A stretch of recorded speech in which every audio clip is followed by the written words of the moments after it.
ஓரணியில் தமிழ்நாடு இயக்கம் மூலம் இதுவரை 2 கோடி உறுப்பினர்கள் திமுகவில் இணைந்திருப்பதாக தெரிவிக்கப்பட்டுள்ளது. ஓரணியில் தமிழ்நாடு உறுப்பினர் சேர்க்கை நிலவரம் குறித்து ஆய்வு செய்ய திமுகவின் மண்டல பொறுப்பாளர்களுக்கு முதலமைச்சர் அழைப்பு விடுத்திருக்கிறார். திமுகவின் மண்டல பொறுப்பாளர்கள் அப்பல்லோ மருத்துவமனைக்கு வர முதலமைச்சர் மு.க.ஸ்டாலின் அழைப்பு விடுத்திருக்கிறார். ஓரணியில் தமிழ்நாடு இயக்கம் மூலம் இதுவரை 2 கோடி உறுப்பினர்கள் திமுகவில் இணைந்திருப்பதாகவும் தெரிவிக்கப்பட்டுள்ளது. கூடுதல் விவரங்களை வழங்குவதற்காக செய்தியாளர் அன்புச்செல்வன் இணைகிறார். அன்புச்செல்வன், விவரங்கள்.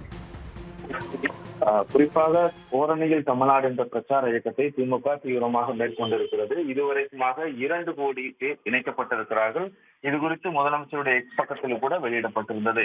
இந்த நிலையில் தான் முதலமைச்சர் மு.க.ஸ்டாலின் கடந்த திங்கட்கிழமையிலிருந்து மருத்துவ சிகிச்சை என்பது அவர் அளிக்கப்பட்டுக் கொண்டிருக்கிறது. இருந்தாலும் அரசு பணிகளையும் தொடர்ந்து கண்காணித்துக் கொண்டிருக்கிறார். அதிலும் உங்களுடன் ஸ்டாலின் போன்றவற்றை கவனித்துக் கொண்டிருக்கிறார். இந்த நிலையில் தற்போது ஒரு அழைப்பு என்பது ஒதுக்கப்பட்டிருக்கிறது திமுகவினுடைய மண்டல பொறுப்பாளர்களுக்கு. அதிலும் குறிப்பாக ஓரணியில் தமிழ்நாடு நிலவரம், தேர்தல் களப்பணிகள் குறித்த மருத்துவமனையிலிருந்து முதலமைச்சர் ஆய்வு செய்ய இருப்பதாகவும் திமுகவினுடைய பொறுப்பாளர்கள் அப்போலோவுக்கு அழைக்கப்பட்டிருப்பதாகவும் தகவல் கிடைக்கப்பட்டிருக்கிறது. குறிப்பாக தேர்தல் பணிகளை ஒருங்கிணைப்பதற்காக திமுக சார்பாக 8 மண்டல பொறுப்பாளர்கள் நியமிக்கப்பட்டிருக்கிறார்கள். அதிலும் குறிப்பாக ஒவ்வொரு மண்டலங்களை பொறுத்தவரை ஒரு 4 5 6 மாவட்டங்கள் என்பது ஒருங்கிணைக்கப்பட்டிருக்கும்.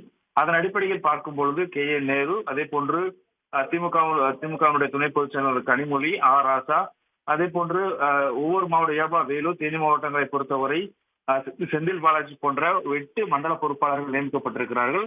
அவர்கள் 2026ஆம் ஆண்டுக்கான தேர்தல் பணிகளை ஒருங்கிணைத்துக் கொண்டிருக்கிறார்கள். அந்த அடிப்படையில் ஓரணியில் தமிழ்நாடு என்பது தொடர்பான பிரச்சார இயக்கம் தொடர்ந்து தீவிரமாக நடைபெற்றுக் கொண்டு 2 கோடி பேர் இணைக்கப்பட்டிருக்கிறார்கள். அதன் அடிப்படையில் அடுத்த கட்டமான பணிகள் குறித்தும் தற்போது பணிகள் செய்து வரக்கூடிய மேம்பாடுகள் முதலமைச்சர் குறிப்பாக ஆலோசனை மேற்கொள்ள திட்டமிடப்பட்டிருக்கிறது. அதன் அடிப்படையில் தான் முதலமைச்சர் மு.க.ஸ்டாலின் தற்போது அப்பல்லோ மருத்துவத்தில் சிகிச்சை பெற்றுக் கொண்டிருந்தாலும் தொடர்ந்து அரசு பணிகளை கவனித்துக் கொண்டு வரக்கூடிய நிலையில் அடுத்த கட்டமாக தற்போது ஓரணியில் தமிழ்நாடு என்ற அந்த பிரச்சார இயக்கம் தொடர்பாக மண்டல பொறுப்பாளருடன் ஆலோசனை மேற்கொள்ள திட்டமிடப்பட்டு அதற்கான அழைப்பு என்பது விடுக்கப்பட்டிருக்கிறது.